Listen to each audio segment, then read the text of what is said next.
সন্ত ৰামপাল গুৰু মহাৰাজ হৈছে এনে এজন মহাপুৰুষ যিজনে নিজৰ সত্য ভক্তি, তত্ত্বজ্ঞান, কৰোণা আৰু সেৱাৰ বলত সমাজত এক নতুন আদৰ্শ বলবৎ কৰিছে। সন্ত ৰামপাল গুৰু মহাৰাজৰ নেতৃত্বত তেওঁৰ সকলো সৎলোক আশ্ৰমে কৰা বিস্ময়কৰ সমাজ কল্যাণমূলক কামে সমাজখনক সোণালী ভৱিষ্যতৰ এক নতুন আশা দেখুৱাইছে। সন্ত ৰামপাল গুৰু মহাৰাজৰ পৰা নাম দীক্ষা গ্ৰহণ কৰাৰ পিছত লাখ লাখ লোকৰ কৰ্কট ৰোগ, এইডছ আদি দুৰাৰোগ্য ৰোগ নিৰাময় হ'ল। সন্তজনাৰ জ্ঞানৰ পৰা অনুপ্ৰাণিত হৈ তেওঁৰ অনুগামীসকলে লাখ লাখ ইউনিট ৰক্তদান কৰে। সন্তজনাই লাখ লাখ ভগ্নী কন্যাৰ যৌতুকমুক্ত বিয়াৰ আয়োজন কৰালে। সন্তজনাই লাখ লাখ মানুহক ড্ৰাগছ আসক্তিৰ পৰা মুক্ত কৰিলে। কোটি কোটি ধ্বংসপ্ৰাপ্ত পৰিয়াল শান্তিত লাগিল। সন্তজনাৰ আশ্ৰমত সমাৱেশৰ সময়ত বিনামূলীয়া চকুৰ চিকিৎসা আৰু দন্ত চিকিৎসাৰ ব্যৱস্থা কৰা হয়। সন্ত ৰামপাল গুৰু মহাৰাজৰ দ্বাৰা পৰিৱেশ সুৰক্ষাৰ উদ্দেশ্যে সময়ে সময়ে বৃহৎ পৰিসৰত বৃক্ষৰোপণ কৰা হয়। সন্তজনাই আৰ্তজনক তাৎক্ষণিক সকাহ দিবলৈ এম্বুলেন্স সেৱা আৰম্ভ কৰিছিল। সন্তজনাই তেওঁৰ অনুগামীসকলক তেওঁলোকৰ শৰীৰ দান কৰিবলৈ অনুপ্ৰাণিত কৰে, যাতে মানৱতাৰ সেৱা আৰু চিকিৎসা ক্ষেত্ৰত উন্নতি কৰিব পৰা যায়।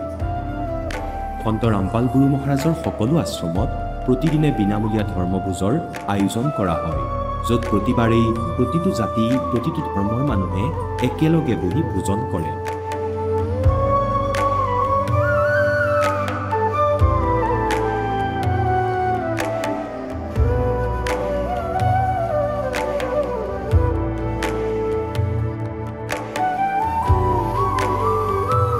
সন্ত ৰামপাল গুৰু মহাৰাজৰ আশ্ৰমত সহস্ৰাধিক বৃদ্ধ বৃদ্ধাই শ্ৰদ্ধা আৰু মৰমেৰে জীৱন যাপন কৰাৰ সুযোগ পায়। তেওঁলোকৰ থকা খোৱাৰ আৰু স্বাস্থ্যৰ সম্পূৰ্ণ দায়িত্ব সন্ত ৰামপাল গুৰু মহাৰাজে বহন কৰে।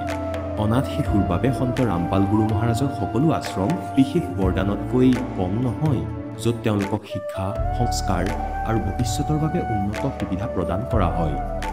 বানপানী, ভূমিকম্প বা মহামাৰী যিয়েই নহওক, সন্ত ৰামপাল গুৰু মহাৰাজ আৰু তেওঁৰ অনুগামীসকল সদায় আৰ্তজনৰ বাবে আগ্ৰনোৱা হৈ থাকে। কোভিড মহামাৰীৰ সময়ত সন্ত ৰামপাল গুৰু মহাৰাজৰ আশ্ৰমৰ পৰা কোটি কোটি লোকক খাদ্য, ঔষধ আৰু জীৱন ৰক্ষক সামগ্ৰী যোগান ধৰা হৈছিল। দুখীয়াক সকাহ কৰাই হওক বা যিকোনো শোষিত বা নিপীড়িত শ্ৰেণীৰ অধিকাৰ আৰু মৰ্যাদাৰ বাবে যুঁজ দিয়াই হওক, সন্ত ৰামপাল গুৰু মহাৰাজে সদায় তেওঁলোকৰ সকলো ন্যায্য দাবী চৰকাৰৰ ওচৰলৈ লৈ গৈছে আৰু তেওঁলোকক উপযুক্ত ন্যায় প্ৰদানৰ ক্ষেত্ৰত গুৰুত্বপূৰ্ণ ভূমিকা পালন কৰি আহিছে। সমাজত আধ্যাত্মিক আৰু সামাজিক মূল্যবোধৰ প্ৰতি সজাগতা অনাৰ প্ৰতিটো পদক্ষেপতে সন্ত ৰামপাল গুৰু মহাৰাজ মানৱতাৰ প্ৰকৃত সেৱক হিচাপে প্ৰমাণিত হৈছে। সন্ত ৰামপাল গুৰু মহাৰাজৰ জীৱনে আমাক শিকাইছে যে প্ৰকৃত সেৱা সেইটোহে যিটো নিস্বাৰ্থভাৱে কৰা হয়। আহক আমিও এই মহান সন্তজনৰ এই মহান সেৱাৰ কামত যোগ দিওঁ আৰু সন্ত ৰামপাল গুৰু মহাৰাজৰ পৰা নাম দীক্ষা লৈ আমাৰ জীৱন ধন্য কৰি তোলোঁ।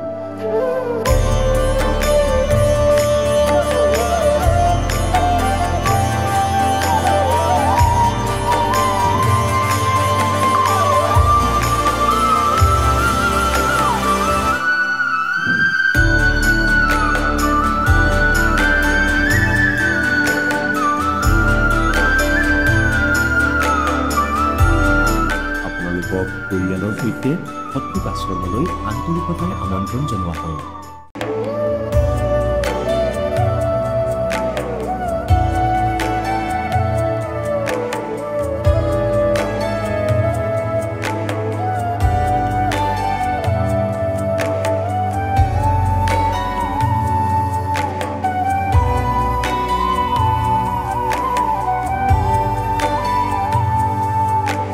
প্ৰভু ৰাম, দেৱ, ভগৱান, আল্লাহ, খুদা,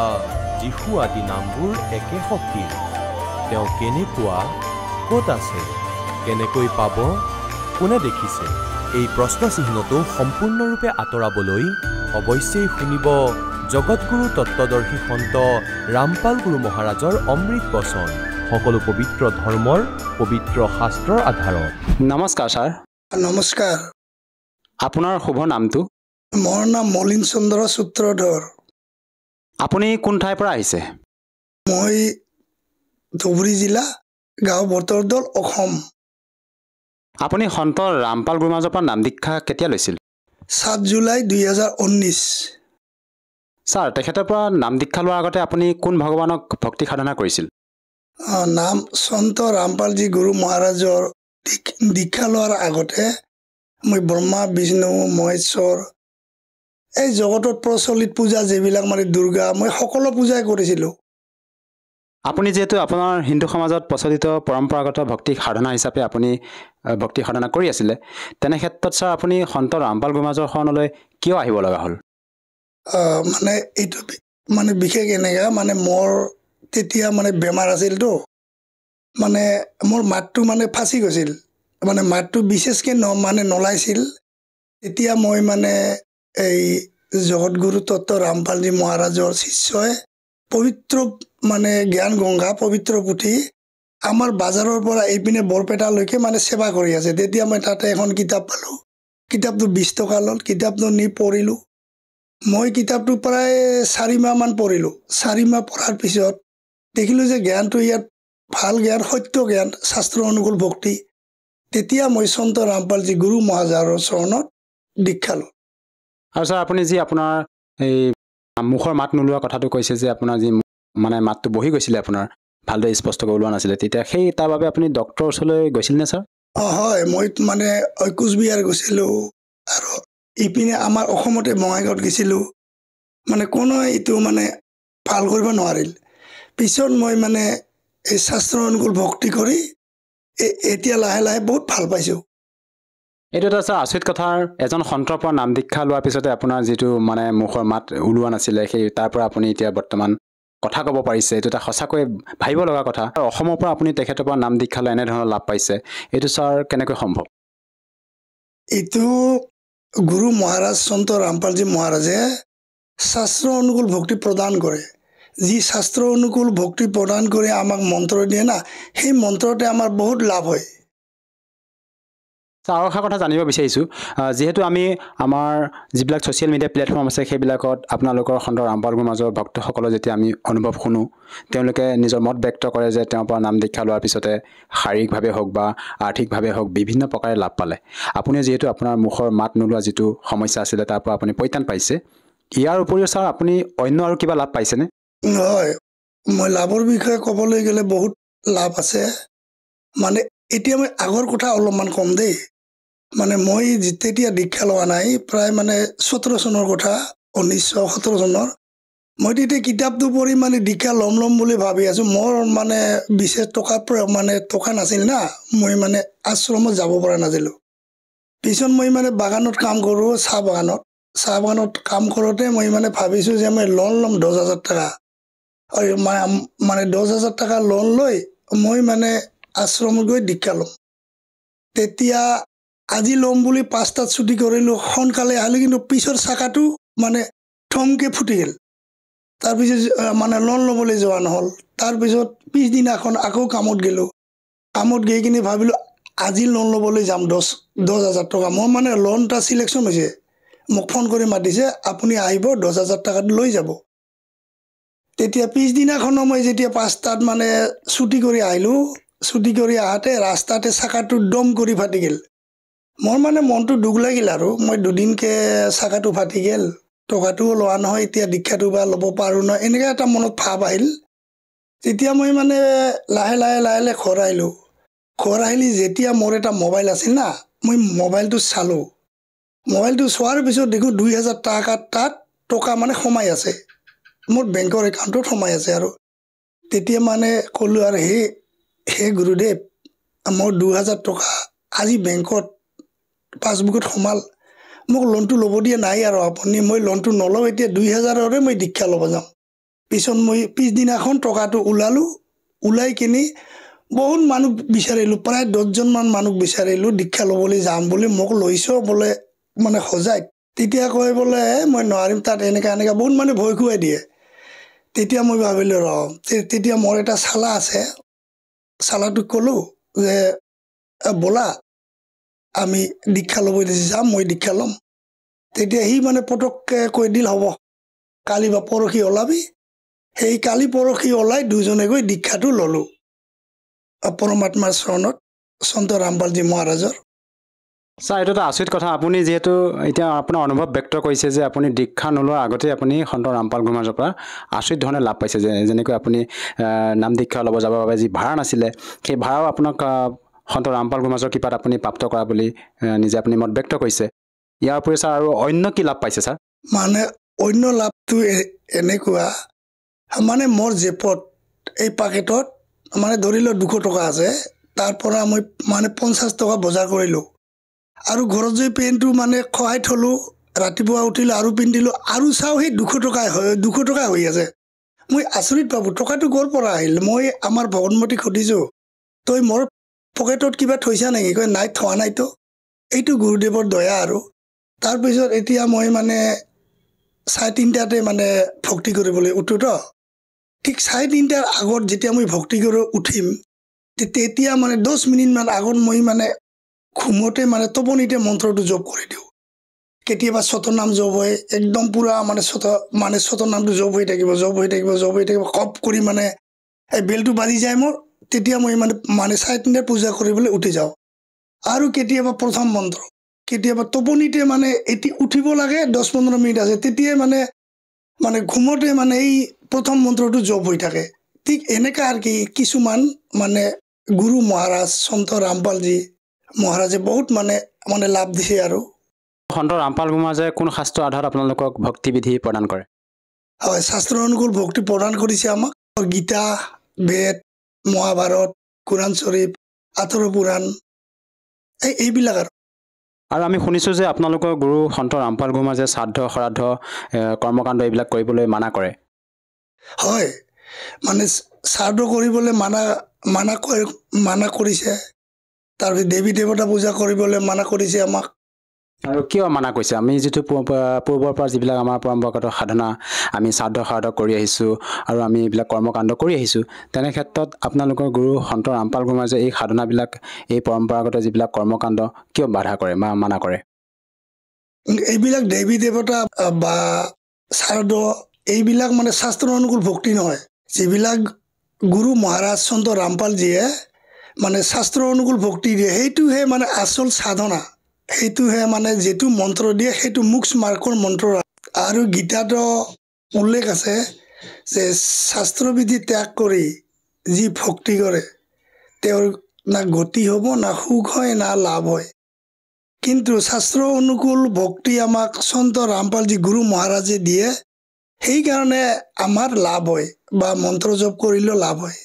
ছাৰ, সঁচাকৈ এটা আচৰিত কথা, যিহেতু আপোনালোকৰ গুৰু সন্ত ৰামপাল গুৰু মহাৰাজে যি ভক্তিবিধি আপোনালোকক প্ৰদান কৰিছে, সেই ভক্তি সাধনা কৰি আপোনালোকে শাৰীৰিকভাৱে হওক বা আৰ্থিকভাৱে হওক বিভিন্ন প্ৰকাৰে লাভ পাইছে। ইয়াৰ উপৰিও ছাৰ মই আৰু জানিব বিচাৰিছোঁ, আপুনি পাৰিবাৰিকভাৱে অন্য আৰু কিবা লাভ পাইছেনে ছাৰ? পাৰিবাৰিকভাৱে মই বহুতো লাভ পাইছোঁ। মোৰ ভগৱতীৰ বেমাৰ আছিল, মানে মূৰৰ ঘূৰণি আছিল, আৰু হাত ঠেংটো কেতিয়াবা কপে, সি মানে গাড়ীত বেছিকৈ উঠিব নোৱাৰে। এই গুৰু সন্ত ৰামপালজী মহাৰাজৰ ওচৰত দীক্ষা লৈ এতিয়া বহুত ভাল পাইছে। আৰু মানে মই নিচা কৰিছিলোঁ, মদ, ভাং, বিড়ি, চিগাৰেট সকলো খাইছিলোঁ। কিমান বছৰ ধৰি খাইছিল ছাৰ আপুনি? মই এইটো প্ৰায় মানে এইটো দিব নোৱাৰোঁ তাৰিখটো, কিন্তু এনেকা মানে মই প্ৰায় 10-12 বছৰমান খাইছিলোঁগৈ। চাধা গুটকা খাওঁনে, চাধা, বিড়ি, মদ। তাৰপিছত যেতিয়া মই সন্ত ৰামপালজী মহাৰাজৰ ওচৰত দীক্ষা ল'লোঁ, তেতিয়া লাহে লাহে কেনেকৈ নাইকিয়া হ'ল মই নিজে গম নাপাওঁ। আৰু মোৰ এইটো বাই হাতটো মানে এনেকা কৰিব নোৱাৰিছিলোঁ, আৰু এই কোমৰটো অনবৰত বিষাই আছিল। কিন্তু এতিয়া সন্ত ৰামপালজী মহাৰাজৰ গুৰু মহাৰাজৰ ওচৰত দীক্ষা লৈ এতিয়া সকলোখিনি মই ভালে কুশলে আছোঁ। আৰু এতিয়া মোৰ শৰীৰটোও ভাল, মাতো ওলাই, সকলোখিনি ভাল পাইছোঁ এতিয়া মই। ছাৰ, এইটো এটা আচৰিত কথা, যিহেতু আপোনাৰ যিবিলাক সমস্যা আছিলে, আপোনাৰ মানুহগৰাকীৰ যি সমস্যা আছিলে, মূৰ ঘূৰণিৰ যি সমস্যা, আৰু লগতে আপোনাৰ হাতৰ যি সমস্যাৰ কথা ক'লে, আপুনি হাতখন আপোনাৰ ওপৰলৈ দাঙিব পৰা নাছিলে, সেই মানে ৰোগৰ কাৰণে আপুনি ডক্টৰৰ কাষলৈ যাব লাগিছিল। ডক্টৰৰ কাষলৈ নগৈ আপুনি সন্ত ৰামপাল গুৰু মহাৰাজৰ পৰা নাম দীক্ষা লৈ ঠিক হ'লে। ছাৰ, এইটো আচৰিত কথা, আপুনি ডক্টৰৰ কাষলৈ গৈছিল নে ছাৰ? হয় মই ডক্টৰক দেখাইছিলোঁ ঔষধো খাইছিলোঁ কিন্তু ডক্টৰক দেখাই বা ঔষধ খাই মই ভাল পোৱা নাই কিন্তু মই যেতিয়া জ্ঞান গংগা কিতাপখন পঢ়ি মানে শাস্ত্ৰ অনুকূল ভক্তি কি ইয়াৰ বিষয়ে যেতিয়া কমপ্লিটলি বুজা পালোঁ তেতিয়া মই গুৰু ৰামপালজী মহাৰাজৰ ওচৰত দীক্ষা ল'লোঁ আৰু লাহে লাহে সকলোখিনি মই ভাল পাবলৈ ধৰিলোঁ ছাৰ যিহেতু আপুনি আমাৰ দৰ্শকসকলক আজি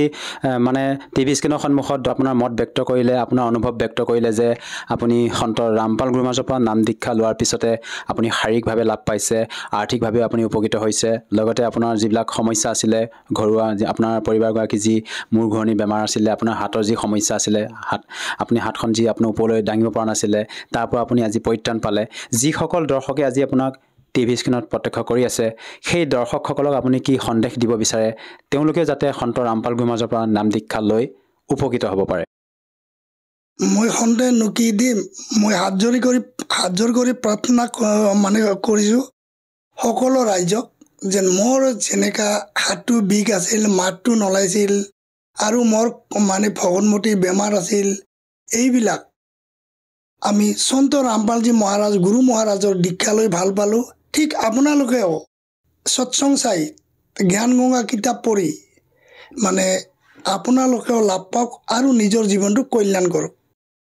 ছাৰ যদিহে কোনো লোকে তেখেতৰ পৰা নাম দীক্ষা লৈ উপকৃত হ'ব বিচাৰে সহজভাৱে নাম দীক্ষা কেনেকৈ ল'ব পাৰিব এই সন্ত ৰামপালজী মহাৰাজৰ সৎসংগ আহে এই চেনেল সাধনা তাতে এটা নীলাপট্টি আহে এই তাত মানে ফোন নাম্বাৰ লিখা থাকে সেই ফোন নাম্বাৰৰ কণ্টেক্ট কৰিলে আপুনি কিতাপো পাব তাতে দীক্ষা ল'ব মানে নামদান কেন্দ্ৰৰ ক'ত আছে কৈ দিব তাত ফোন কৰি আপুনি নিজৰ জিলাত মানে নামদান কেন্দ্ৰ বিচাৰি তাতে আপুনি দীক্ষা লৈ নিজৰ জীৱনটো কল্যাণ কৰিব পাৰিব আৰু আজিকালি সকলোৰে মানে ডাঙৰ ডাঙৰ মোবাইল আছে সেই মোবাইলত মানে ইউটিউবত সন্ত ৰামপালজী মহাৰাজৰ সৎসং লিখি চাৰ্চ কৰিলে সেইটো আহি যাব আৰু তেতিয়া যদি সৎসংটো চাই তেতিয়া সেই নাম্বাৰত যদি ফোন কৰে কোন ডিষ্ট্ৰিক্টত বা কোন জিলাত আমাৰ গুৰু মহাৰাজৰ সন্ত ৰামপালজীৰ কোন নামদান কেন্দ্ৰ আছে আপোনাক কৈ দিব তাতে গৈ আপুনি দীক্ষা ল'ব পাৰিব আৰু জীৱনটো কল্যাণ কৰিব পাৰিব ধন্যবাদ থাকিল ছাৰ সৎসাহী এতিয়া জগতগুৰু তত্ত্বদৰ্শী সন্ত ৰামপাল গুৰু মহাৰাজৰ সৎসংগৰ মাধ্যমেৰে সেই অদ্বিতীয় আধ্যাত্মিক জ্ঞানৰ বিষয়ে জানি লওঁ যাৰ মাধ্যমেৰে আপোনালোকেও প্ৰাপ্ত কৰিব পাৰিব এনেকুৱা আধ্যাত্মিক মানসিক আৰু ভৌতিক সুখ যি এতিয়ালৈকে কেৱল আপোনালোকে মীৰাবাই ধ্ৰুৱ প্ৰহ্লাদ আদি কেইজনমান ভক্তৰ জীৱন কথাতহে শুনিছে এতিয়া শুনক তত্ত্বদৰ্শী সন্তৰ সৈতে শাস্ত্ৰ অনুকূল ভক্তি সৎসংগ এনেকুৱা অদ্বিতীয় আধ্যাত্মিক জ্ঞান যাৰ প্ৰমাণ আছে সকলো ধৰ্মৰ সকলো পবিত্ৰ শাস্ত্ৰত যেতিয়ালৈকে সেই পাপৰূপী বিহৰ নাশ নহয় আপোনাৰ শান্তি হ'ব নোৱাৰে যি সাধনা আপুনি কৰি আছে এয়া তেনেকুৱা হয় যে সাপ চন্দনত মেৰ খাই আছে আৰু উপলব্ধি কৰিছে যে মই কিছু শান্তি লাভ কৰি আছো কিন্তু সেই শান্তি সঠিক নহয় এয়াতো সেই বিহৰ কাৰণে হৈছে সেই বিহ নাশ হ'লেহে সেয়া সম্ভৱ আগলৈ কি কৈছে सीप माही जो मोती मुक्ता हल बाहर खारा नीर हलाहल सार वस्तु तो अंदर लीनी सुख जमीन को दीक्षा देनी सुख जमीन मिलता ना बाई तो स्वाति सीप सब ऐली जाही सुख जमीन की टक्कर लागे जब मोती सो है गल दागे खारा नीर गंध हो जावे दोपड़ खुले कौन चितावे सुख जमीन सतगुरु जल माही स्वाति सीप का मेल कराही ऐसे सतगुरु मिले जगासी तो पावे वो पद अविनाशी सुख जमीन सतगुरु हो आया जिन ये तत्व भेद बताया कर्म कुसंगत खारा नीरा मोती खंड होत घन हीरा এতিয়া কি ক'ব বিচাৰিছে পৰমাত্মা কবিৰজীয়ে যিখিনি জ্ঞান গণিত দাসজীক দিলে ইয়াত এই দুয়োৰে কাৰণ এওঁ দুয়ো এই ঋষি বিষ্ণুজীৰ উপাসক আছিলে কি কৈছে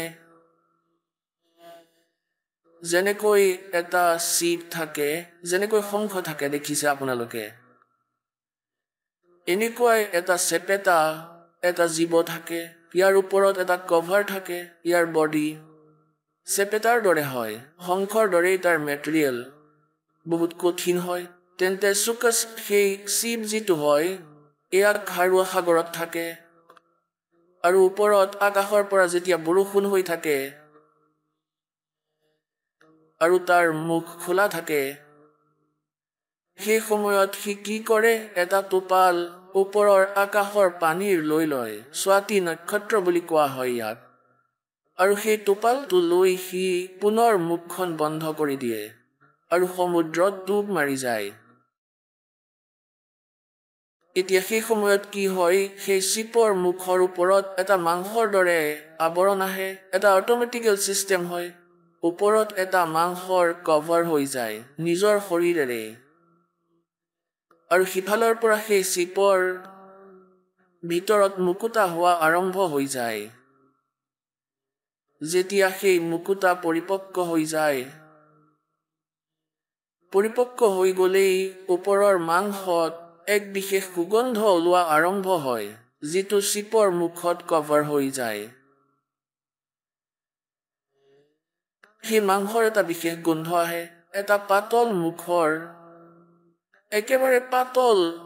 দীঘল মুখ থকা এটা মাছ থাকে, তাক চুকাছ মিন কয় সন্তসকলে। সিহঁতে সেই সুগন্ধ পালেই তাক খোৱাৰ উদ্দেশ্যেৰে সেই শিপৰ সেই মাংসৰ কভাৰত যেনেকৈ ওপৰত এটা সৰুকৈ কভাৰৰ দৰে থাকে, ইয়াক খোৱাৰ উদ্দেশ্যেৰে এনেকৈ খুন্দা মাৰে, খুন্দা মৰাৰ লগে লগেই খাবলৈতো একো নাথাকেই, ফুটি যায়, তাৰ মুখখন ইপাৰ সিপাৰ হৈ যায় আৰু সেই মুকুতাটো একেবাৰে সমুদ্ৰত পৰি যায়। এতিয়া ইয়াত এই আধ্যাত্মিক মাৰ্গক ক্লিয়াৰ কৰাৰ কাৰণে স্পষ্ট কৰিবৰ বাবে কেনেকৈ কৈছে,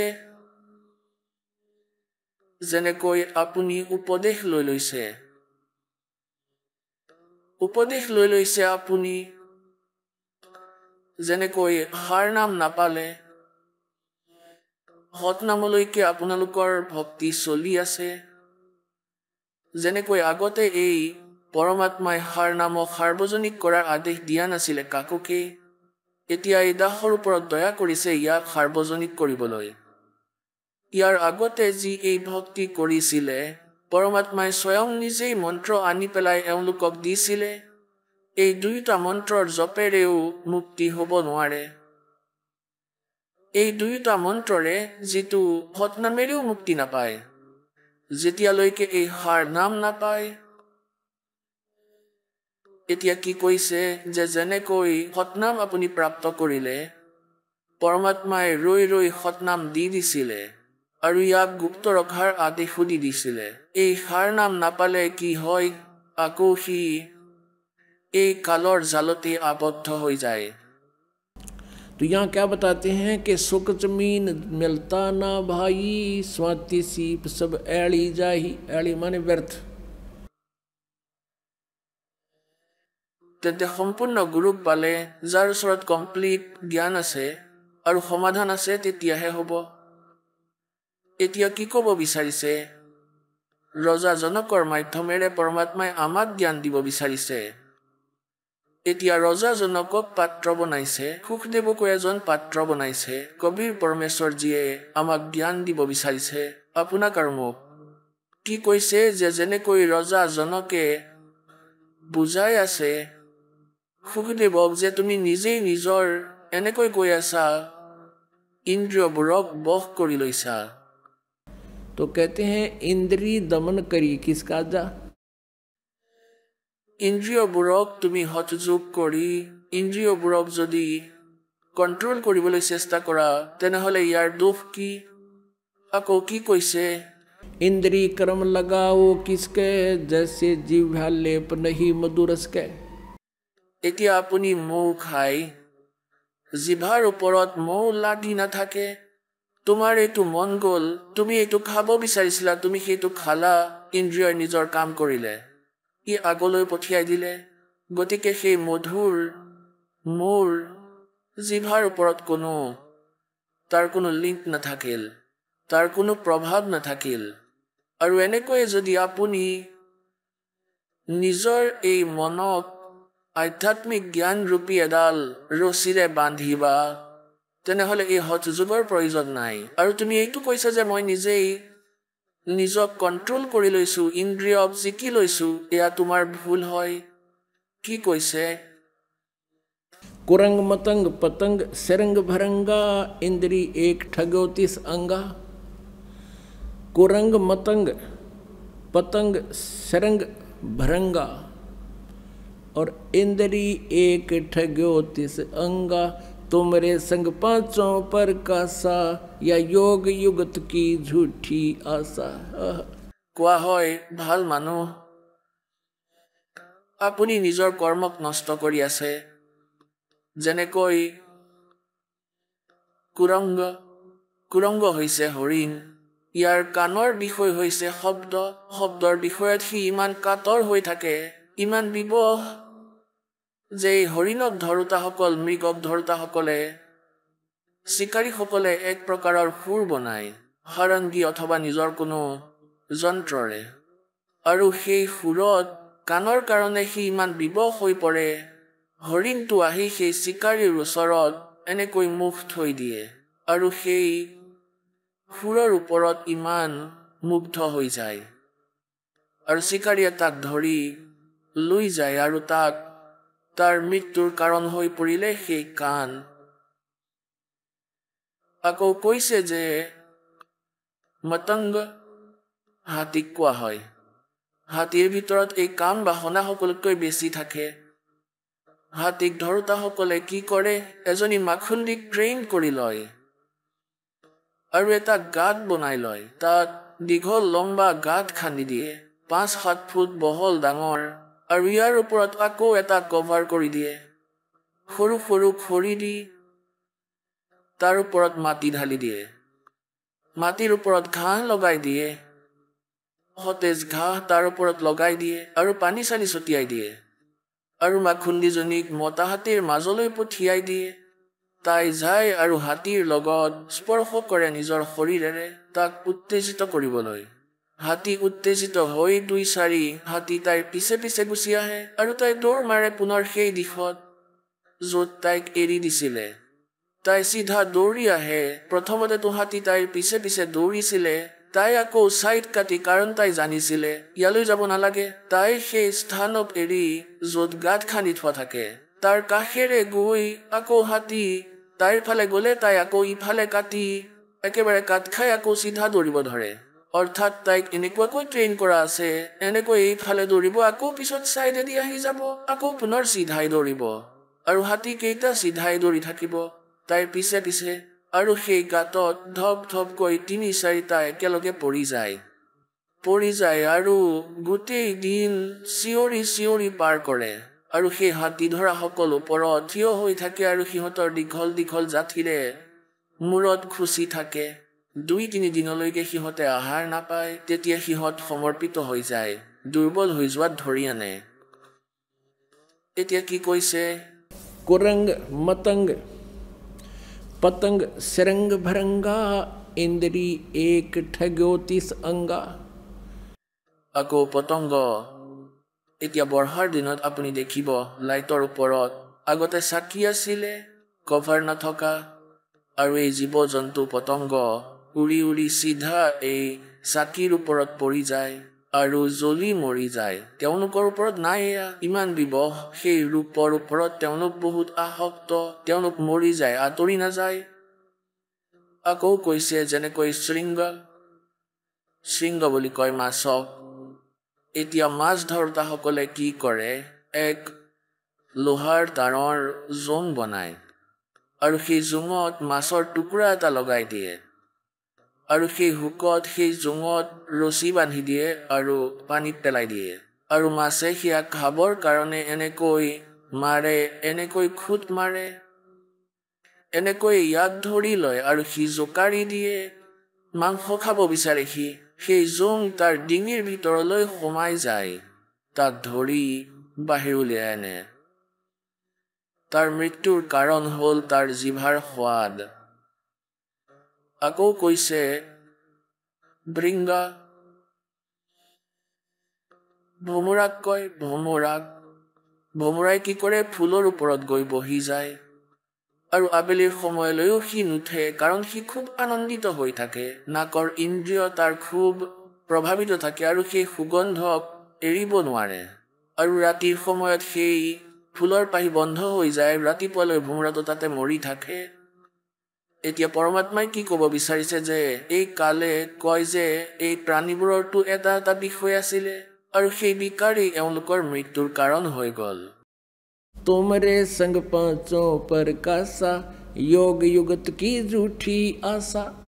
আৰু মনুষ্য জীৱনত এই কালে এই পাঁচোটা বিকাৰ লগাই ৰাখিছে যাতে ভক্তি কৰি মোৰ জালৰ পৰা ওলাই নাযায়। গতিকে কোৱাৰ ভাৱ এইটোৱেই যে যি সাধনা এই ঋষি মহৰ্ষিয়ে কৰি আছে, ইয়াৰ পৰা এই বিকাৰ নষ্ট হ'ব নোৱাৰে, এয়া নৰ্মেলো হ'ব নোৱাৰে। এতিয়া যেনেকৈ ভগৱান শিৱতকৈ ডাঙৰ সাধক এওঁ হ'ব নোৱাৰে, কোনো হ'ব নোৱাৰে এই তিনিও লোকত।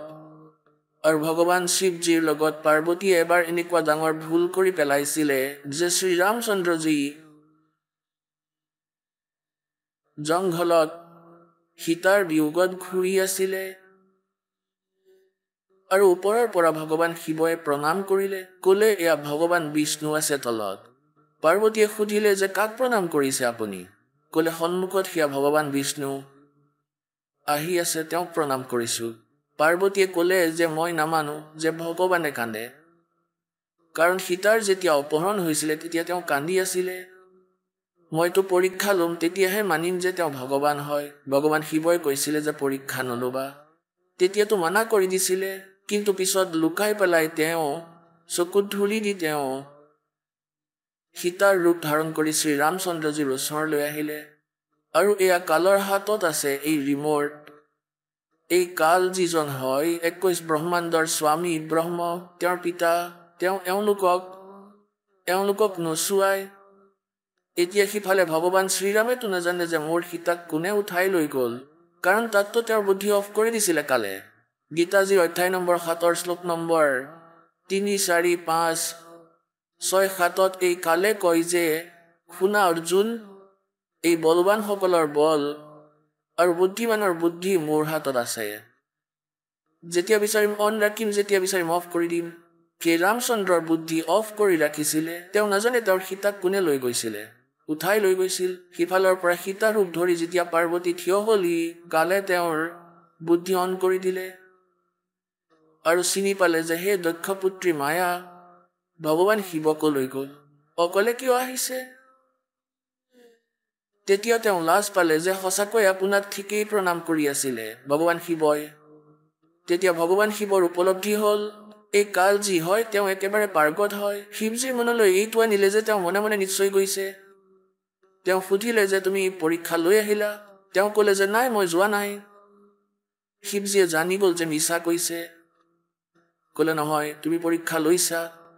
আৰু আজিৰ পৰা তুমি মোৰ পত্নীৰ ৰূপত নাথাকিলা, তুমি মোৰ ডাঙৰ ভাতৃৰ পত্নীৰ ৰূপ ধাৰণ কৰিছা, মাৰ তুল্য হৈছা। এতিয়া ভগৱান শিৱই ভাবিলে যে মই পাৰ্বতীক নিজৰ সকলোতকৈ কনফিডেন্সিয়েল মানি আছিলো, বিশ্বসনীয় বুলি মানিছিলো, কিন্তু মোক ফাঁকি দিলে। কালিলৈ তেওঁ বেলেগ কিবাও কৰিব পাৰে। তেতিয়া তেওঁ ভাবিলে যে মোক মহিলাৰ আৱশ্যকতা কিয় হ'ল, কাৰণ মোৰ ভিতৰত কাম ভাৱ আছে, আৰু যদি মই মোৰ এই কাম ভাৱক নষ্ট কৰি দিওঁ তেনেহ'লে কথাই শেষ হৈ যাব, নাথাকিব বাঁহ না বাজিব বাঁহী। গতিকে এই কাম বাসনাক সমাপ্ত কৰিবলৈ ভগৱান শিৱজীয়ে 1000 বৰ্ষ তপ কৰিলে আৰু এইটো মানি ল'লে যে মই মোৰ বাসনাত নিয়ন্ত্ৰণ পাইছো। আৰু সিফালে কালে এই কথা ভাল নাপালে, খং উঠিলে যে যদি আজি শংকৰজীয়ে এই কাম বাসনা জিকি লয় তেনেহ'লে বেলেগেও কৰিব, তেনেহ'লে এই সৃষ্টি ৰচনা কেনেকৈ হ'ব, মই খাম কেনেকৈ? ভগৱান শিৱজীৰ মনত প্ৰেৰণা কৰি দিলে এই কালে।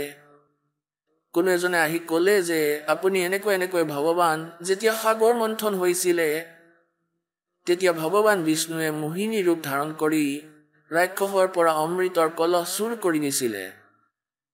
আৰু তেওঁলোকক মদিৰাৰ কলহটো দি দিছিলে। তেতিয়া শংকৰ ভগৱানৰ মনত প্ৰেৰণা হ'ল যে ভগৱান বিষ্ণুজীৰ সেই মোহিনীৰ ৰূপ চাম। তাৰ পৰা ওলাই আহিল, বিষ্ণুজীৰ লোকলৈ গ'ল, বিষ্ণুজীৰ লগত ৰামৰামী হ'ল, নমস্কাৰ কৰিলে, সকলো বহিলে। তেতিয়া ভগৱান বিষ্ণুজীয়ে সুধিলে কিয় আহিব লগা হ'ল, কোনো বিশেষ কাৰ্য আছে নে এনেই আহিছে? ক'লে মই বিশেষ কাৰ্যৰ কাৰণে আহিছোঁ। যেতিয়া সাগৰ মন্থন হৈছিলে মই বিহ লৈ লৈছিলোঁ, মোৰ মূৰ ঘূৰাই গৈছিলে আৰু মই আপোনাৰ সেই মোহিনী ৰূপক চাব নাপালোঁ। এই দেৱতাসকলে কৈছে যে আপোনাক বহুত ধুনীয়া লাগিছিলে, আজি মোক সেই মোহিনী ৰূপ দেখুৱাওক। এতিয়া বিষ্ণুদেৱে হাঁহিব ধৰিলে, এতিয়া আপোনাক কেনেকৈ দেখুৱাওক, সেইটো সময় আছিলে আৰু এতিয়া মোৰ লাজ লাগে, মই কেনেকৈ সেই স্ত্ৰী ৰূপ ধাৰণ কৰিম। তেতিয়া ভগৱান শিৱজীয়ে ক'লে যে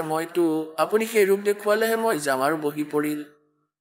এতিয়া ভগৱান বিষ্ণুৱে ভাবিলে যে ৮৮,০০০ বৰ্ষতো বহিয়ে আহিছে, এতিয়াও বহিলে নুঠে, আৰু এইটোতো ডাঙৰ সমস্যা হৈ গ'ল। ক'ব ধৰিলে আপুনিও এইটো ভাল কথা ক'লে, এতিয়া কেনেকৈ হওঁ কওকচোন। এই সময়ত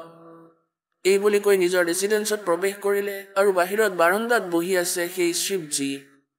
আৰু সন্মুখত ধুনীয়া স্বৰ্গৰ সেই বাগ বাগিচা বহুত দূৰলৈকে। সিফালে অন্তৰ্ধান হৈ ভগৱান বিষ্ণুজীয়ে এজনী ধুনীয়া ছোৱালীৰ ৰূপ ধাৰণ কৰি বাগিচাত অৰ্ধনগ্ন শৰীৰৰ কাপোৰ পিন্ধি ফুৰি আছে। ভগৱান শিৱজীয়ে ইফালে সিফালে চালে আৰু দেখিলে ভগৱান বিষ্ণুটো ভিতৰলৈ গৈছে আৰু নিজে আগলৈ গ'ল। এতিয়া সেই ছোৱালীজনীক ধৰিবলৈ স্পীড লগাই দিলে, ছোৱালীজনীও আগে আগে যাব ধৰিলে আৰু আগে আগে গৈ ঘূৰোতেই ভগৱান শিৱজীয়ে হাতত ধৰি ল'লে। হাতত ধৰাৰ লগে লগেই ভগৱান বিষ্ণুৱে নিজৰ আগৰ ৰূপলৈ আহি গ'ল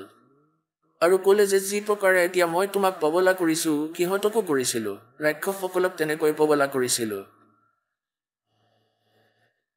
এতিয়া পুণ্যাত্মাসকল, পৰমাত্মাই কয়,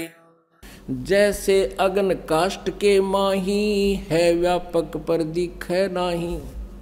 ऐसे कामदेव पर चंडा व्यापक सकल दीप नौखंडा। কোৱা হৈছে যেনেকৈ কাষ্টত খৰিত জুই আছে কিন্তু দেখা পোৱা নাযায়,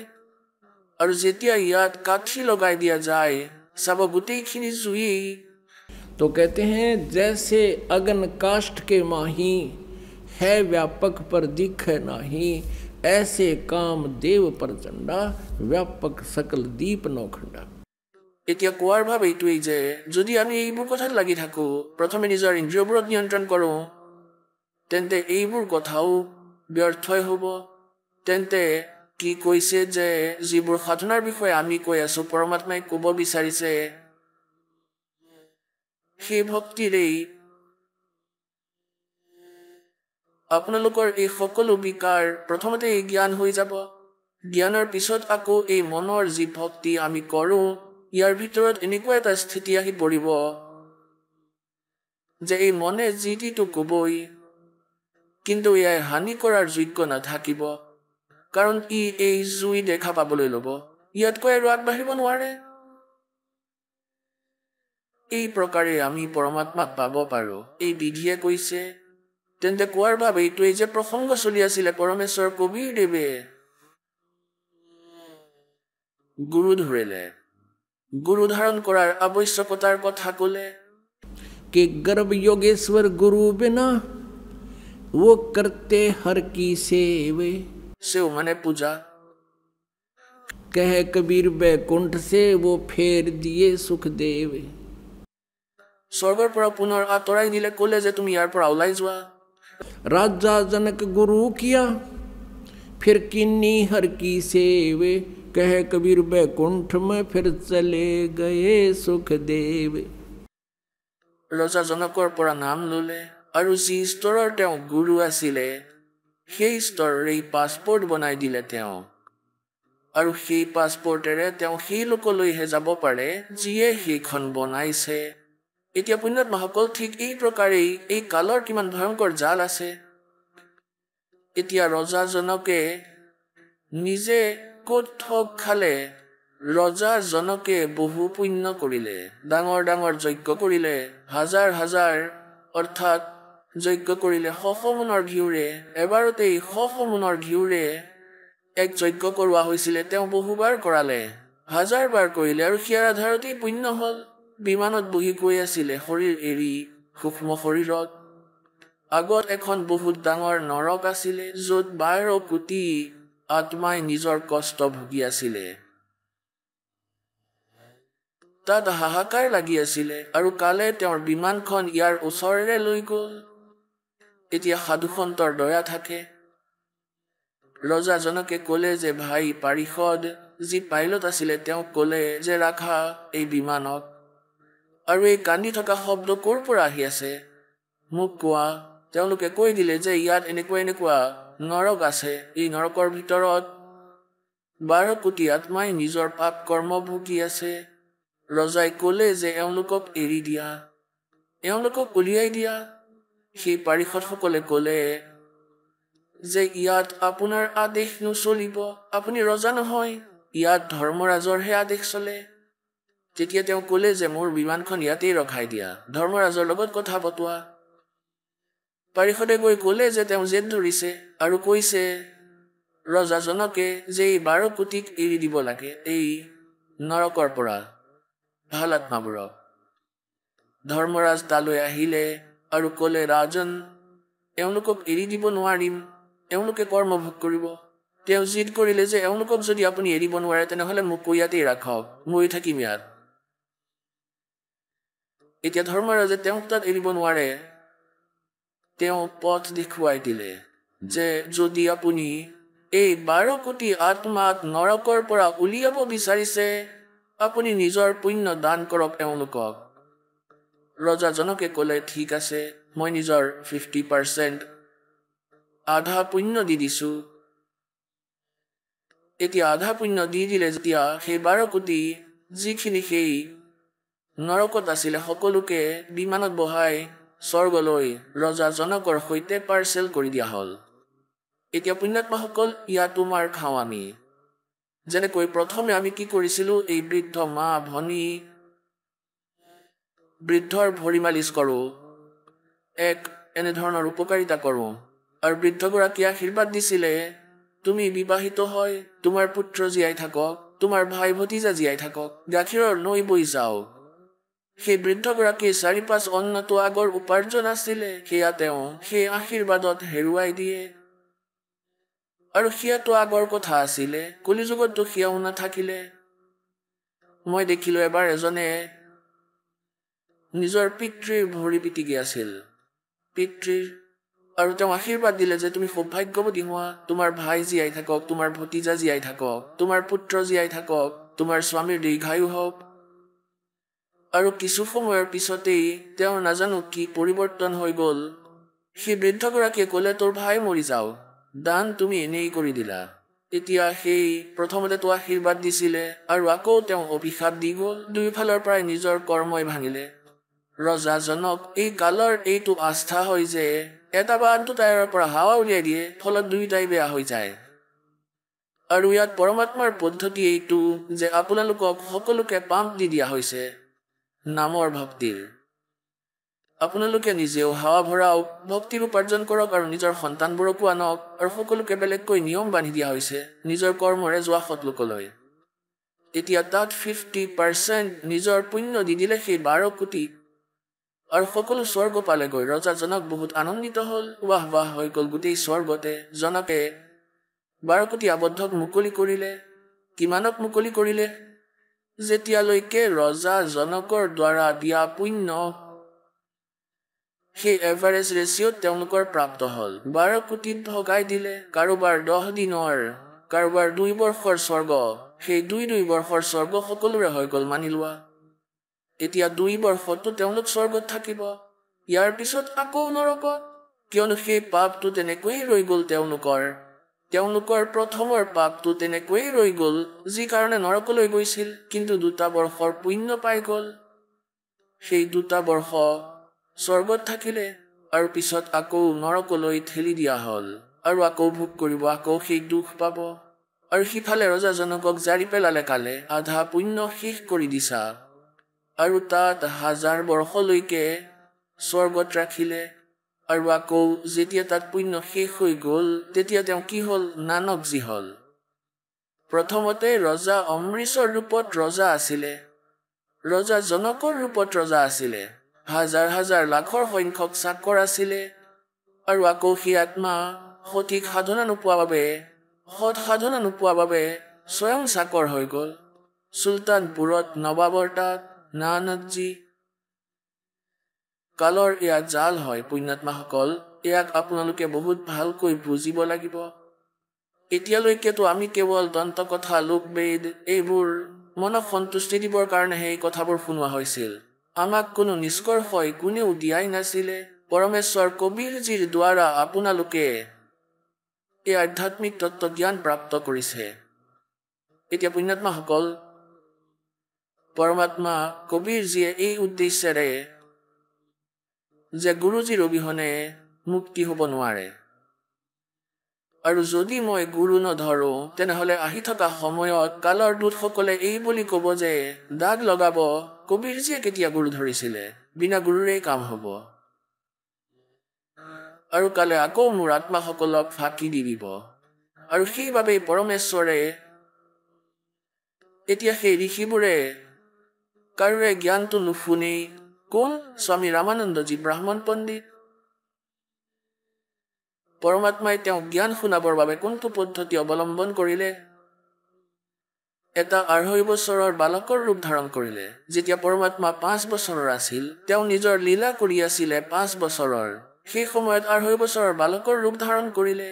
আৰু পঞ্চগংগা ঘাটৰ ওপৰত কাশীত য'ত ৰামানন্দজীয়ে গা ধুবলৈ যায় তাত এটা ঘাট বনোৱা আছিলে পকা খটখটিৰ সেই খটখটিত গৈ কবিৰ পৰমেশ্বৰজী 2.5 বছৰৰ বালকৰ ৰূপত শুই পৰিলে স্বামী ৰামানন্দজী পুৱাই পুৱাই গৈছিলে ব্ৰহ্ম মুহূৰ্তত গৰমৰ দিন আছিলে যেতিয়া তেওঁ খটখটিৰে তললৈ নামি আছিলে পৰমাত্মা কবিৰজী 2.5 বছৰৰ বালকৰ ৰূপ ধাৰণ কৰি শুই আছিলে স্বামী ৰামানন্দজীৰ গেৰুৱাটো মূৰত লাগিল কাঠৰ খৰম পিন্ধিছিলে তেওঁ খৰম লাগোতেই পৰমাত্মাই কান্দিব ধৰিলে যেনেকৈ বালকে চিঞৰে আহক আমি এতিয়া সেই শ্ৰদ্ধালুসকলৰ অনুভৱবোৰ জানো যিসকলে জগতগুৰু তত্ত্বদৰ্শী সন্ত ৰামপাল গুৰু মহাৰাজৰ পৰা দীক্ষা প্ৰাপ্ত কৰিছে তথা তেওঁ কোৱা ভক্তি মাৰ্গ এওঁলোকে অৱলম্বন কৰি আছে ছাৰ নমস্কাৰ নমস্কাৰ ছাৰ কি নাম আপোনাৰ বালগোবিন্দ কুমাৰ ক'ৰ পৰা আহিছে আপুনি ৰামগড় ঝাৰখণ্ডৰ পৰা সন্ত ৰামপালদেৱ মহাৰাজৰ পৰা নাম দীক্ষা কেতিয়া ল'লে আপুনি মই সন্ত ৰামপালদেৱ মহাৰাজৰ শৰণলৈ 30 জানুৱাৰী 2016ত আহিছিলোঁ সন্ত ৰামপালদেৱ মহাৰাজৰ পৰা নাম দীক্ষা লোৱাৰ আগত আপুনি কি ভক্তি সাধনা কৰিছিল মই ছাৰ শিৱদেৱৰ দৃঢ় ভক্ত আছিলোঁ যি নেকি আজি শিৱদেৱৰ এয়া কৰিবলৈ ডাঙৰ মন্দিৰ নিৰ্মাণ কৰাই আছিলে পূৰ্বপুৰুষসকলে সেয়া আধা কৰা আছিল আজি মই কেইদিনমান আগতে সেয়া এৰি দিলোঁ সকলো জগতৰ মানুহে মোৰ গাঁৱৰ মানুহে দুখিব ধৰিলে ক'লে যে এয়া কি তুমি আধা মন্দিৰ যি বনাই আছিলোঁ আমি আজি সেয়া পূৰাটো কৰি দিলা কিন্তু সেয়া ফিনিছ নকৰিলা আন গাঁৱৰ মানুহে হাঁহিব এয়া তুমি ভাল নকৰিলা তুমি কোনোবা গুৰু শৰণলৈ গুচি গ'লা মই কোনো গুৰু শৰণলৈ অহা নাই মই সত্যতাৰ শৰণলৈ আহিছোঁ যিয়ে মোৰ জীৱনত আৰু অহা প্ৰজন্মত এয়া সত্যতাই লগত থাকিব সকলোৰে মই তেওঁৰ শৰণলৈ আহিছোঁ সন্ত ৰামপালদেৱ মহাৰাজৰ বিষয়ে আপুনি কেনেকৈ গম পালে মোৰ বৰদেউতাৰ ল'ৰা ভগতদেৱ তেওঁ প্ৰথমে শৰণলৈ গৈছিলে তাৰপিছত তেওঁ মোক 2 বছৰৰ পৰা কৈ আছিলে যে ভাইটি কৰি লোৱা ভক্তি পৰমাত্মা আহিছে এতিয়া যদি নকৰা নাজানো কেতিয়া তুমি মৰা তেতিয়া জীৱন ব্যৰ্থ হৈ যাব তোমাৰ জন্ম মৃত্যুৰ যি ৰোগ সেয়া লাগিয়ে থাকিব আৰু তুমি ইয়াতেই থাকি যাবা কৈছিলোঁ লৈ ল'ম এনেদৰে মানাই কৰি থাকিলোঁ কিন্তু এদিন এনেকুৱা হ'ল যে মই ডিউটিলৈ যাবলৈ ওলাই আহিছিলোঁ তেতিয়া কিছুমানে সৎসংগৰ বাবে ইয়াত কৰমাত ঝাৰখণ্ডতে এটা নামদান কেন্দ্ৰলৈ গৈ আছিলে তেতিয়া মই বাইক ওলাইছিলোঁ ডিউটি যাবলৈ তেওঁলোক বলেৰো এখনত বহি গুচি গৈছিলে নাজানো মোৰ এনেকুৱা লাগিল যে নহয় আজি যাব লাগিব ডিউটি নগৈ মই চিধাই গুচি গ'লোঁ কৈছিলে মোক বলেৰোতে যাবলৈ কিন্তু তেওঁলোক আধা দূৰ গৈ পালে তাৰপিছত মোৰ বাইকতে স্পীডত গুচি গ'লোঁ তেওঁলোকক 15 কিলোমিটাৰ 20 কিলোমিটাৰ প্ৰায় 15 কিলোমিটাৰ পিছত তেওঁলোকক ফোন কৰি লগ কৰিলোঁ আৰু ক'লোঁ ময়ো যাম লৈ বলক তাৰপিছত তেওঁলোকৰ লগত গ'লোঁ আৰু পৰমাত্মাৰ শৰণত নাম ল'লোঁ সন্ত ৰামপালদেৱ মহাৰাজৰ পৰা নাম দীক্ষা লোৱাৰ পিছত আপুনি কি লাভ পালে সন্ত ৰামপালদেৱ মহাৰাজৰ পৰা নাম লোৱাৰ পিছত মোৰ লাভ এয়া হ'ল যে মোক এডাল সাপে এইখন ভৰিত খুটিয়াইছিল, য'ত নেকি সেই সাপে খুটিয়ালে কোনেও জীয়াই নাথাকে। আজি পৰমাত্মাই মোক জীৱিত ৰাখিছে। আজি মই জগতৰ মানুহক দেখি আছোঁ আৰু তেওঁলোকেও মোক দেখি আছে। বহুত মানুহ মোৰ ঘৰলৈ আহিছিলে আৰু কৈছিলে যে জৰা ফুকা কৰা আৰু ডক্তৰক দেখুওৱা। তেতিয়া এজন ভগতদেৱ আছে মোৰ লগৰ ৰিমছ হস্পিটেল, যিখন ঝাৰখণ্ডৰ চৰকাৰী হস্পিটেল, তাত থাকে। মই সুধিলোঁ কি কৰোঁ? তেওঁ ক'লে যে নহয়, একো নহয় তোমাৰ। সন্ত ৰামপালদেৱ মহাৰাজৰ শৰণত যোন থাকে তেওঁতো কেতিয়াও ইয়াৰ বাবে পৃথিৱী সাক্ষী যে তেওঁৰ ভকতসকলৰ লগত একো বেয়া হোৱা নাই, যি হৈছে ভালেই হৈছে। যেতিয়া তেওঁ ক'লে মোৰ বিশ্বাস হৈ গ'ল যে নহয়, সন্ত ৰামপালদেৱ মহাৰাজৰ ভক্তিত যদি শক্তি আছে তেন্তে মই জীয়াই থাকিম, নহ'লে নাথাকোঁ। মোৰ মা দেউতাই কৈছিলে যে নহয় ডক্তৰক দেখুৱাব লাগিব, তালৈ যোৱা। মই ক'লোঁ একো নকৰোঁ, যি কৰিব পৰমাত্মাই কৰিব। আজি মই আপোনাৰ সন্মুখতেই আছোঁ আৰু পৃথিৱীবাসীৰ সন্মুখত আছোঁ। আৰু কি লাভ পালে ছাৰ? ছাৰ, এবাৰ মোৰ সন্তানটোৰ, সি প্ৰায় 3 বছৰীয়া, সি এবাৰ বিল্ডিঙৰ ছাদৰ পৰা পৰি গৈছিলে, য'ত তলৰ মজিয়াখন চিমেণ্টৰ আছিলে, য'ত সি মূৰ পেলাই পৰিছিলে। আৰু তেতিয়া মই তাৰ মূৰটো এনেকৈ চালোঁ আৰু তেতিয়া তাৰ মূৰত গাঁত হৈ তেজ জমা হৈ গৈছিলে। কিন্তু আজি সন্ত ৰামপালদেৱ মহাৰাজৰ শৰণত থকাৰ বাবে মোৰ সন্তানৰ একোৱে হোৱা নাই। সি একেবাৰে সুস্থ আৰু ভালকৈ আছে। সি ভালদৰে পঢ়া শুনাও কৰি আছে আৰু একেবাৰে সুস্থ। আৰু এবাৰ এনেকুৱা হ'ল যে মই গাড়ী চলাই থাকোঁতে হঠাতে পাছৰ চকাটো ফুটি গ'ল আৰু মই গমেই নাপালোঁ কি হৈছিলে। এডাল পোল আছিলে, মই ভাবিলোঁ গাড়ীৰ ইঞ্জিনটো গৈ পোলতেই খুন্দা খাব। কিন্তু এনেকুৱা হ'ল যে চিধি পোলৰ ফালে গৈ আছিলোঁ আৰু মাত্ৰ 10 খোজ আছিল আৰু গতিবেগ 60, কিন্তু গাড়ীখন উঠি গুচি গ'ল বাওঁফালে। আৰু গাড়ীখন এনেকুৱা হৈ যায়, না গাড়ীখনৰ কিবা ক্ষতি হয় না কাৰোবাৰ কিবা ক্ষতি হয়, গাড়ীখন আগৰ দৰেই থাকে। আজি ময়ো সুৰক্ষিত হৈ আছোঁ। আৰু 5জন ভকত মোৰ গাড়ীত আছিলে। গাড়ীখনত প্ৰায় 3 টনৰ লোড আছিলে। সেইবোৰো ঠিকে আছে, সকলোবোৰ ঠিকে আছে, ময়ো ঠিকে আছোঁ। গাড়ীখনৰো একো নহ'ল, মোৰো একো নহ'ল। সন্ত ৰামপালদেৱ মহাৰাজৰ শৰণলৈ গ'লে জগতেই জানে আৰু সকলো ভক্তই এই কথা কৈছেও, পৰমাত্মাৰ ভক্তিতেই এই শক্তি আছে যিয়ে এইবোৰ কৰিব পাৰে, অন্যথা আনে নোৱাৰে। আৰু ছাৰ, মোৰ ঘৰত প্ৰেত বাধা থাকে। এবাৰতো এনেকুৱা হ'ল যে এজন ওজা মোৰ ঘৰলৈ অনা হৈছিলে আৰু এনে কথাতেই কৈ দিছিলে যে ছাগলী কাটিব লাগিব। সেইটোৱে লৈ আমাক চান্দা বিচাৰি আছিলে যে মোৰ দেউতাৰ ভায়েকসকলে। তেতিয়া আমি কৈছিলোঁ যে চান্দা নিদিওঁ, আমি এইবোৰ পূজা নকৰোঁ। তেতিয়া মোৰ দেউতাক কাটিবলৈ আগবাঢ়ি আহিল, কৈছিলে যে হয়তো আজি ছাগলী কাটিম, নহ'লে তুমি কিয় নিদিবা? ইয়াত 3টা ভাগ আছে,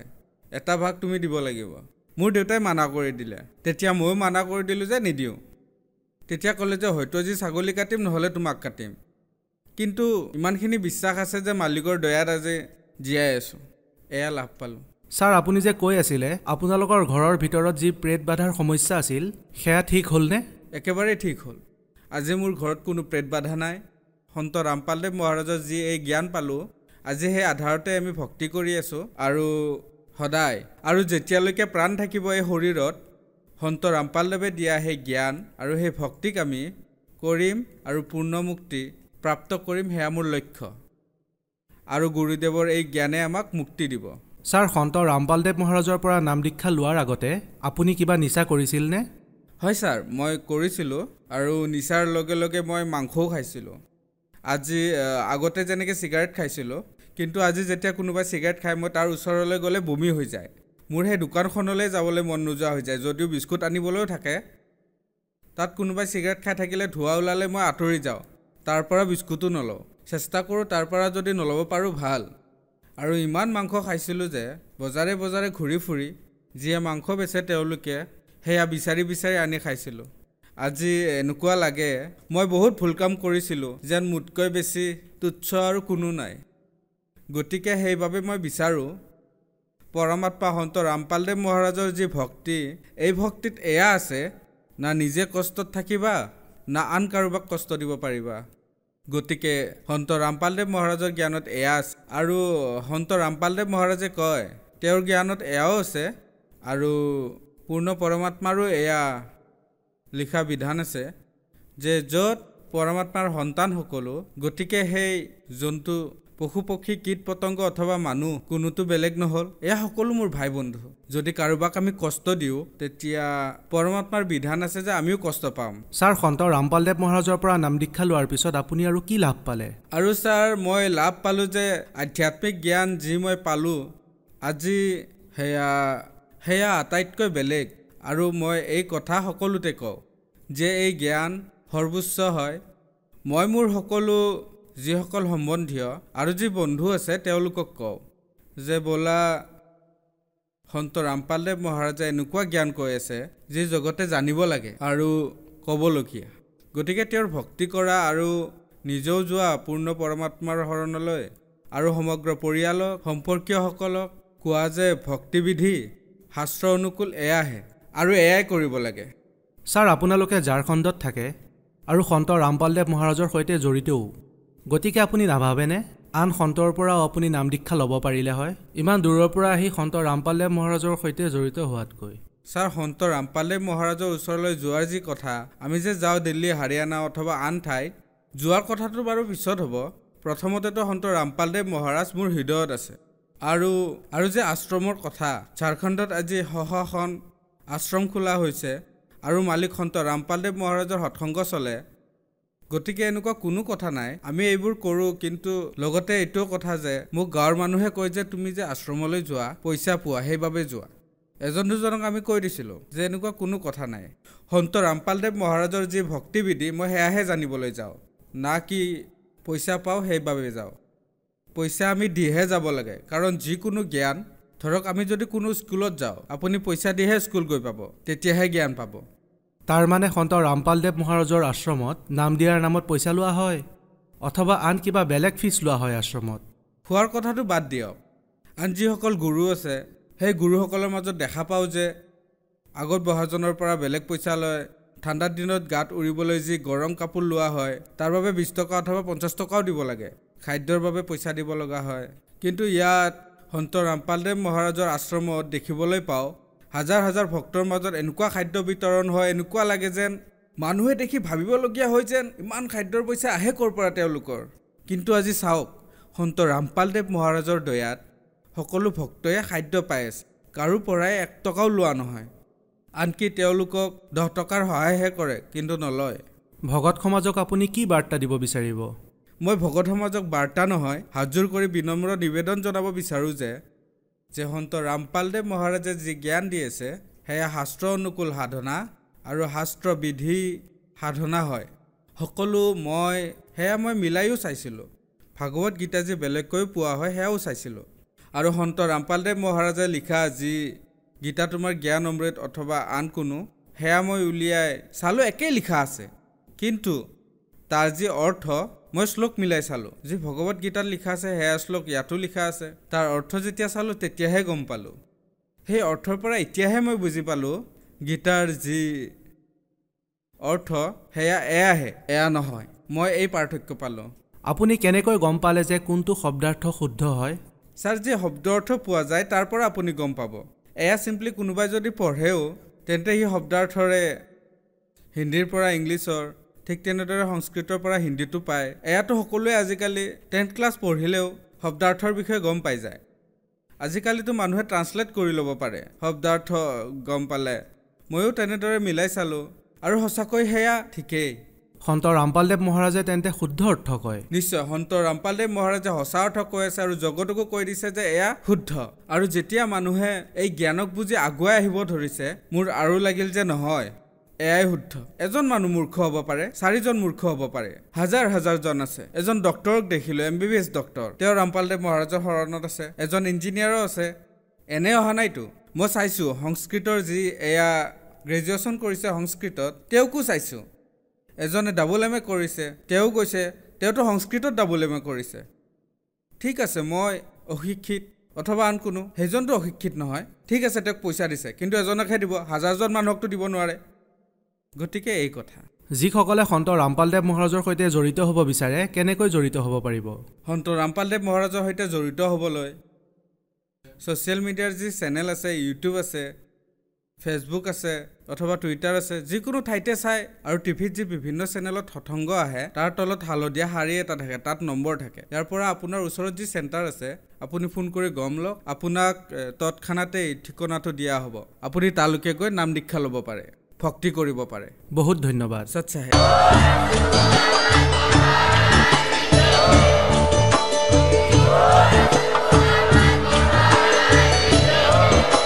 আপুনি শুনি আছিলে জগতগুৰু তত্ত্বদৰ্শী সন্ত ৰামপাল গুৰু মহাৰাজৰ মংগল প্ৰবচন। অধিক জানিবৰ বাবে ভিজিট কৰক www.jagatgururampalji.org। সন্ত ৰামপাল গুৰু মহাৰাজৰ শুভ আশীৰ্বাদত সমগ্ৰ বিশ্বতে 500তকৈ অধিক নাম দীক্ষা কেন্দ্ৰ আছে, য'ত সন্ত ৰামপাল গুৰু মহাৰাজৰ দ্বাৰা বিনামূলীয়াকৈ নাম দীক্ষা দি থকা হৈছে। আপোনাৰ ওচৰৰ নাম দীক্ষা কেন্দ্ৰৰ ঠিকনা জানিবলৈ সম্পৰ্ক কৰক 7082208528।